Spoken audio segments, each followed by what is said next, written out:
Sridevi presents moms kitchen కి స్వాగతం.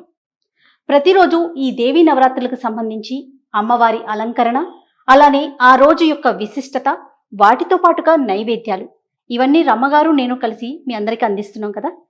అయితే ఈ నైవేద్యాల్ని ఎలా చేసుకోవాలి, రోజుకొక నైవేద్యం, ఎలాంటి నైవేద్యాలు పెట్టాలి, ఇవన్నీ కూడా మీ అందరికీ చేసి చూపించే ప్రయత్నమే మా ఈ మామ్స్ కిచెన్. నాతో పాటు మరి రమ్మగారు కూడా రెడీగా ఉన్నారు. ఏ విధమైన నైవేద్యం అమ్మవారికి పెట్టాలి, ఎలా తయారు చేసుకోవాలి, వారి మాటల్లోని. నమస్తే రమ్మగారు. నమస్తే జయ. ఈ రోజు నైవేద్యం ఏంటి రమ్మగారు? దధ్యోజనం. మామూలుగా సింపుల్ గా దద్దోజనం అంటాం. దధి ఓదనము అంటే పెరుగుతో కలిసిన అన్నం. సాధారణంగా ఏం చేస్తారంటే పెరుగు అన్నం కలిపేసి కూడా నివేదన చేయొచ్చు.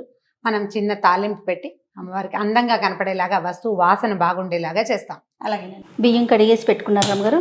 బియ్యం కడిగేసి మనం ఒక చిన్న గ్లాసు పెరుగన్నం కలుపుతాం కదా, కుక్కర్ పెట్టేస్తే అన్నం కాస్త మెత్తగా ఉడికిపోతుంది. దింపేశాక మనం తిరగమాత పెట్టేసుకోవచ్చు. చాలా తొందరగా అయిపోతుంది, సింపుల్ గా చేసేసుకుంటాం. అంటే మనకి పండగ కదా, గబగబా అయిపోవాలి కదా, సమయం సరిపోవద్దు పూజకి దానికి, అందుకని.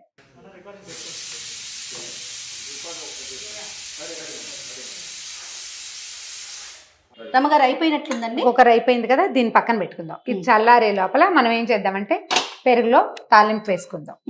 దధ్యోదనానికి నూనెతో తిరగమాత పెడితే ఒక రకం రుచి, నేతితో పెడితే ఒక రకం.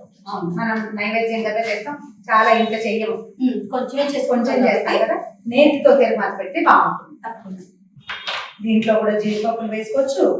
కావాలంటే మనకి కుదిరితే కనుక కొంచెం చిన్న క్యారెట్, తర్వాత కాస్త కొత్తిమీర లాంటివి కూడా, అంటే కొంచెం అందంగా వస్తువు కనపడడానికి. మనం నివేదన కాబట్టి ఇన్ని వేషాలు వేయకుండా నెయ్యి వేడెక్కించే దద్దోజనంలో మనం ఏది నివేదన చేసే దాంట్లో మిరియాలు కూడా వేస్తారు.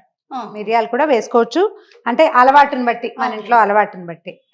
కొంచెం శనగపప్పు, తర్వాత అది పెద్దగా వేగక్కర్ల, మనకి నెయ్యి వేడెక్కిపోయింది కదా. కొద్దిగా మినపప్పు, అవి రెండు కొంచెం వేగాక ఆవాలు,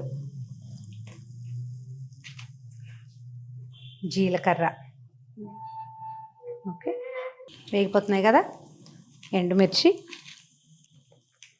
కొద్దిపాటి ఇంగువ మాకు నచ్చదు అనుకునే వాళ్ళు మానేయచ్చు.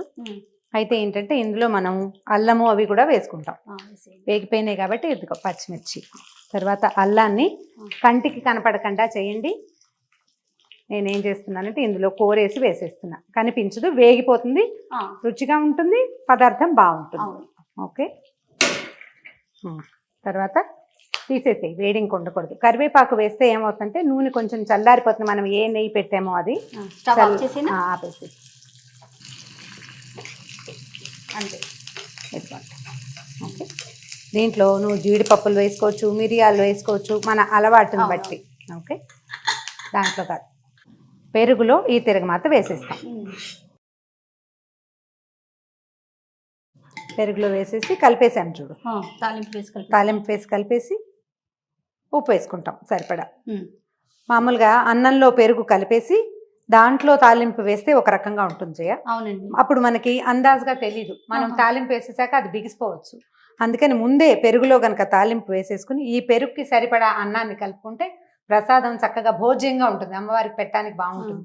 మనం కలిపేశాక అది బిగిసిపోతే కొన్ని నీళ్లు పోసి అలా కొంచెం పెరుగు కలిపి లేదా పాలు పోసేసి అలా చేస్తాము. ఆ పని చేయకుండా ముందు పెరుగులో తాలింపు, ఆ తర్వాత అన్నం పెట్టుకుంటాం. అన్నం వండేసుకున్నాం కదా, అన్నాన్ని పెరుగులో మనకి ఇప్పుడు ముందు ఒకవేళ ఎలా చేయొచ్చు అంటే పెరుగు కోసమే అన్నం వండుకోకుండా మనం మామూలుగా వండిన అన్నంలోంచైనా దద్దోజనం కలిపేసుకుంటాం. అయితే ఈ దేవుడి నైవేద్యాలు, అమ్మవారికి చేసే నైవేద్యాలకి ఏంటంటే ప్రత్యేకంగా చేసుకుంటాం కాబట్టి సరిపడా కావలసినంత అన్నాన్ని ఒక చిన్న గ్లాసు అలా వండేసుకుంటే సరిపోతుంది. ఉన్న అన్నం కన్నా అప్పటికప్పుడు వండి కలుపుకుంటే కొంచెం అదొక తృప్తిగా అనిపిస్తుంది. అంటే ఈ రోజు ప్రసాదం ఇదే కాబట్టి ఇలా చేసి పెట్టుకుంటే సరిపోతుంది. నేను ఇందాక ఒక మాట అడిగాను రమ్మగారు మిమ్మల్ని, నవరాత్రులప్పుడు ఎక్కువగా అన్నంతో కూడిన ప్రసాదాలే ఎక్కువగా ఎందుకు పెడతామండి? ప్రతిదీ అన్నంతోనే. అవును, అది మనకు లలితా సహస్రంలో సర్వౌదన ప్రీత చిత్త అని ఒక నామం ఉంది. అన్ని రకాల అన్నాలు అమ్మవారికి ఇష్టం. పైగా మనం చేసేవి కూడా ఇవన్నీ కూడా మనం ముందు చెప్పుకున్నట్టే లలితా సహస్రంలో చెప్పబడిన పాయసము, హరిద్రాన్నం అంటే పులిహోర, ఈ దధ్యన్నము అంటే పెరుగు అన్నం, తర్వాత ఏమో కట్టె పొంగలి ముద్గౌదనము, తర్వాత పులగం అదే నెయ్యి వేసినటువంటి అన్నం. దీని మీద ఇప్పుడు మనం విడిగా వడ్డించుకునేటప్పుడు కొత్తిమీర, క్యారెట్ అవి వేసి అలంకారం చేసుకోవచ్చు. అమ్మవారికి పెట్టేటప్పుడు ఇట్లా తెల్లని అన్నం తెలుపు కనిపించేటట్టుగా ఉంచుకోవాలి.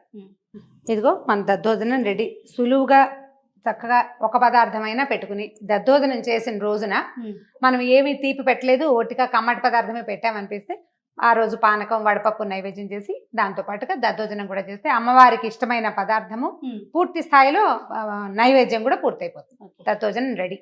అమ్మవారి ముందు పెట్టి నైవేద్యం సమర్పించి మనస్ఫూర్తిగా ఒక నమస్కారం పెట్టడమే అంతే. రమగారు, మరి నివేదన చేసేటప్పుడు అన్ని అన్నాల్లో మనం నెయ్యి వేస్తాం కదా, మరి ఇప్పుడు దద్దోజనంలో ఏంటి? మనం నెయ్యితోటే తాలింపు వేసాం, అందుకని నూనె వేయలేదు కదా. అవునవును. నూనె వేసిన పదార్థం అయితే కొంచెం నెయ్యి చూపించాలి. మనం ఆల్రెడీ ఇందులో నెయ్యి వేసాం కాబట్టి ఇంకా అవసరం లేదు. అమ్మవారికి పెట్టే నివేదనకి తప్పకుండా నేతితోటి తాలింపు వేయండి.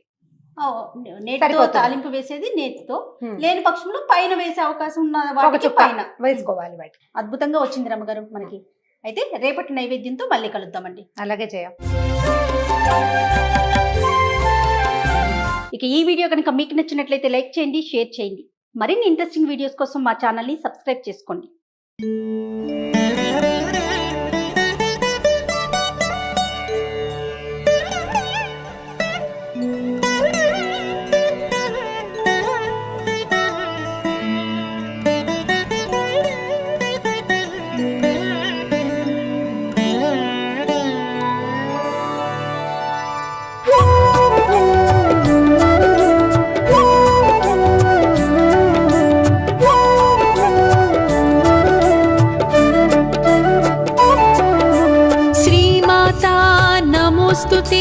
श्रींकारेश्वरि नमोस्तुते श्रीकरि शुभकरि श्रित संपत्करि श्री दुर्गांबा नमोस्तुते श्रीमाता नमोस्तुते श्रींकारेश्वरि नमोस्तुते श्रीकरि शुभकरि श्रित संपत्करि श्री दुर्गांबा नमोस्तुते